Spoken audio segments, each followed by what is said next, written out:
Hello বন্ধুরা, তো তোমরা দেখতে পাচ্ছ একটি সাপে ব্যাঙ ধরে আছে।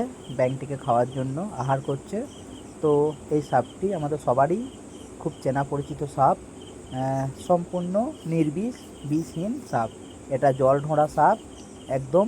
তবে খুব কামড়ায় সাপটি, বিরক্ত হয়ে গেলে খচাখচ কামড় মারে। আমাকে অনেকবার কামড় দিয়েছে।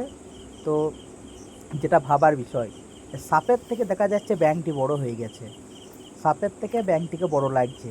এবার জানি না ব্যাঙটিকে খেতে পারবে কি পারবে না। কারো যদি জানা থাকে তো আমাকে বলবে। এই এত বড় ব্যাঙ কি খেতে পারবে? আমার তো মনে হচ্ছে এত বড় ব্যাঙ সাপ ধরে খেতে পারবে না। তার কারণ সাপটি যত কামড় মারছে তত ব্যাঙটা এদিকে ফুলে উঠছে, তত ফুলে উঠছে। সাপটিও ছাড়তে চাইছে না এবং ব্যাঙটিও হারতে চাইছে না। এই তখন খেলা চলছে এদের। তো আমি ডিস্টার্ব করিনি। ওর আহার ওকে খেতে দিতে হবে।